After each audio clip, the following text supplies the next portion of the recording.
And that was a good example of that game, David. You talked about when the one pawn fell, the house went with it, right? And I think, but Magnus also has a little bit of that edge. You gave the great Fischer quote where I don't believe in psychology, I believe in moves. Magnus doesn't believe in fortresses, he believes in winning. And you know, these guys, those are great comparisons, and I think Magnus being a combo of the two is really accurate. But despite that, ever since he said that statement about not believing in fortresses, David, we've seen him hold a lot of games with fortresses. Yeah, I did a chessable course with him, and I brought up the fortresses topic.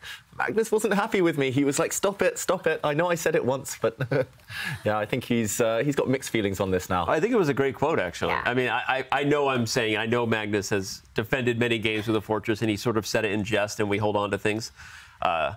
But at the same time, I mean, the point is he doesn't believe in a lot of things besides winning, and he does that. Yeah, and before we deep dive into this, I have one question for you. If you had to give one advice to Nodirbek right now, taking on game 2, would it be do not trade queens, or what would it be? Quite a rare move order, but he's got what he wants. He's got this Maroczy bind. We talked about it yesterday. Actually, Abdusattorov was on the white side of this pawn structure yesterday in one of his games against Levon Aronian, and yeah, it looks like white does have this kind of nice pawn structure where you've clamped down, and black is the one who has the onus of trying to break out.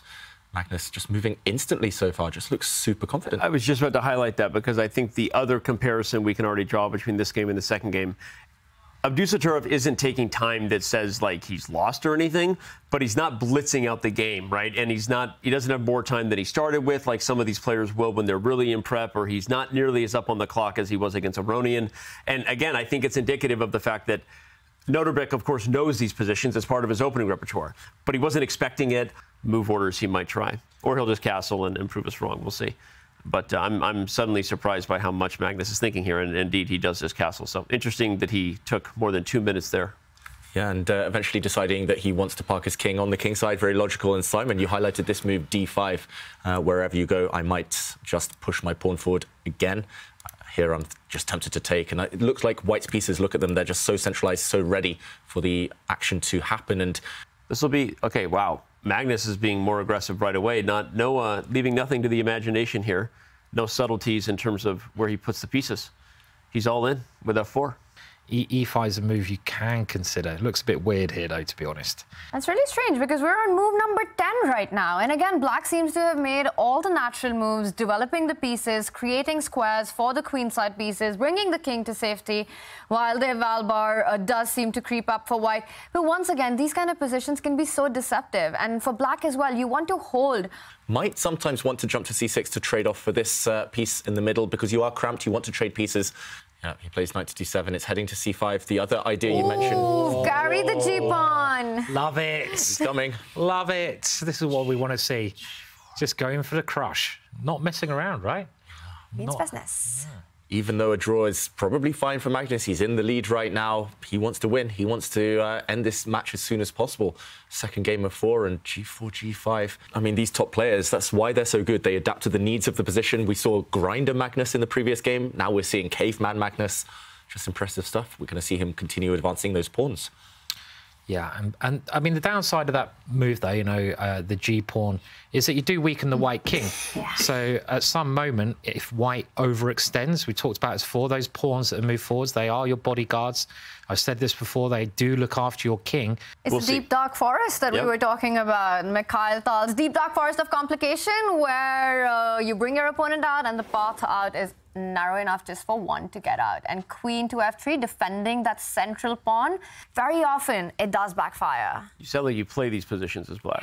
Yeah, so I like them. It's okay. Your bias is creeping in, and I think that's okay. Yeah, I think we might see that happen, Tanya. And okay, first Magnus kicks the other knight. What is this? Why are all white's pawns on the 4th rank gaining so much space? That's just greedy. Pawns like he sets up his chairs. I love it. Well, here, look, he's playing fast here, and the eval is slowly getting closer to equal. And I think your point, Tanya, is no. I didn't disagree. I think that the position is aggressive, and white has a small edge. But these positions are, I'll put it this way, I think these positions are harder for white than they are for black. Put that dark squared bishop on g7. So one of the retreats is bishop to f8 and bishop to g7. Oh, hello. Nodirbek says no. He buys the bluff. Or was it a bluff, David? I don't know if it was a bluff. I would have just taken the bait and asked Magnus to prove it. Now I'm looking at the fact that Magnus can, at the very minimum, take this bishop off the board. Is there something else?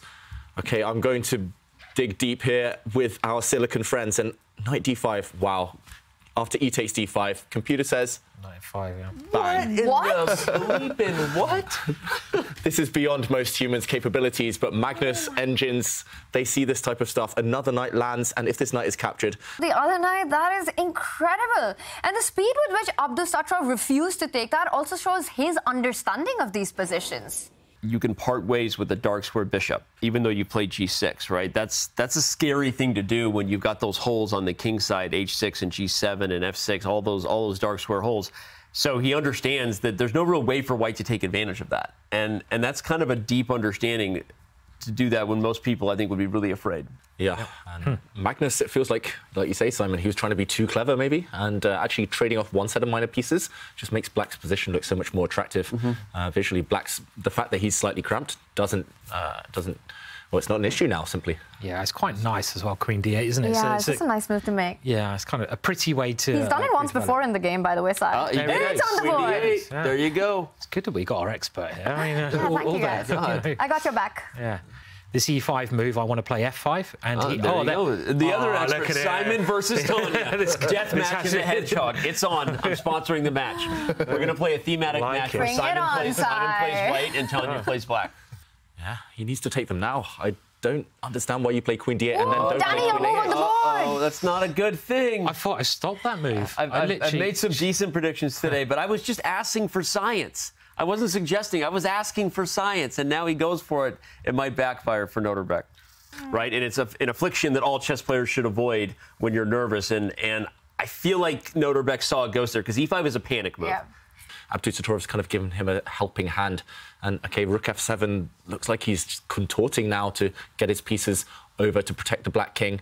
The question is, what does Magnus do next? Is it your move, Simon? Just get rid of that black knight on h5, the kind of plug that's stemming the flow on the king side right now. It's not easy for either side. You can maybe go after the d pawn as well, but black's queen will move. Black's queen has targets as well on this side of the board. I think he has gone after the d pawn. He has. So, yes, yeah. Did it. Played rook e1. Switching to that one. I'm waiting for Magnus as well to push his pawn and maybe switch the bishop to this diagonal. I love that idea. I love that idea. That's full board awareness, Holmes. Get some. Yeah. OK, it might be coming soon. Yeah, but he could go bishop c2 and do it that way, couldn't he? That could be quite... And it's also so much tension on the board. I mean, look at what's happening on the king side with that pawn face-off, the f and g pawns. And then there's also action on the center, and then the overextension on the queen side. There's a lot going on in the position, and he does get the bishop here. This also does give the possibility for the c pawn to advance one step ahead at the right moment. It's gonna blow up here in just a minute. Yeah, and the eval bar is deceptive. There we go, it does drop, because this position could still go either way very quickly. Yep. And it's starting to open up now. Magnus taking a pawn there and moving his bishop in. And yeah, time management, it's such a crucial part of these formats. Yeah, maybe we can get the engine suggestions up right now. Does Abdusattorov have to move his rook away? What does the computer think? Because to me, it looks like the stakes are high and whoa, g5. What a move. If it's good or bad. Good or bad, it's a move. It's a move. It's a move, all right. The thing is, now you have some threats against your king. Now suddenly this pawn on e4 is attacked twice. And I would say queen h4. I would just go back. Such a genius idea, though. Now the rook comes to g4 now. This is I thought... And this is like... somewhere and... Wow. Okay. He's gone for it. By the way, he's in this exact position, so... Wow. Taking the rook. Not focused, like pretending they're not under pressure and only have a little bit. I love how just zoned in he is, and I love that we need an update, and I love you, Windows. But knight g3 has been played by Magnus. Right now. Good time for an update. You know, Good time for an update. the most exciting position we've maybe had all day, and Windows comes along. Yeah. I mean, you know who Nodirbek reminds me of? I mean, we talked about Magnus and how he reminds people of Karpov and Bobby Fischer, but Nodirbek reminds me of Garry Kasparov. There's no immediate checkmate on the board. There's no way to win the material back on the board, but he just keeps the tension. You earn that advantage earlier in the game so that in big moments like this. And there you go. Nodirbek did not have enough time to play the right move. Yeah. Magnus now touching the 1 minute mark. Will he get rid of this knight? And he does it. Great call there by Sai. And picks up the pawn. The D pawn is weak as well. And Nodirbek with just 25 seconds on the clock. Down 2 pawns now in the position. But he does pick up a key central pawn. I didn't see knight take d4. You know, that simple move. This is why they're so good. They see one move deeper. Magnus had foreseen that he's dropping the e-pawn, but he just gets his king out of dodge. The white king now is actually just running away. And OK, nice pin there from Abdusattorov. Don't pick up that black knight. The white knight is needed to block the g-file. There's checkmate threats there. It's crazy, crazy position. I mean, brilliant play by both sides. Yeah, brilliant. I mean, they're both under a minute now, and it's only a 1 pawn advantage. And Magnus giving the pawn back now. I think it's a great idea. If he gets to the end game, he's the only player who can win, and we know he loves the end game. And if knight takes, well, then now d6 falls. I think you could probably take both ways, but rook takes seems to be the... Nodirbek just avoiding any queen trades here. He has to go for Magnus's king. Yeah, but rook takes d6 as rook f8, isn't it? I mean, it's such a wild position, that, again, the evaluation part, I think, is misleading, and they're both so short a time. I wonder if queen takes is better, so that if the knight moves, you can play queen d4 and get the queens off the board. Nice, Danny. I think that might be the key. The white queen and king were both lined up on the f-file. You needed to move one of them. There would have been too many tactics, as Simon pointed out. Look now, the evaluation bar is pretty even. Great move, though. He just walks with the king to the center of the board. Anyone's game, this. I like that move, because now he'll take the queens off the board, even if he doesn't win the d6 pawn. I think he might have tried to play queen d4, just using the practical edge. What is that a win? Oh, wow. You just queen d6? Yeah. I think for the 4 seconds.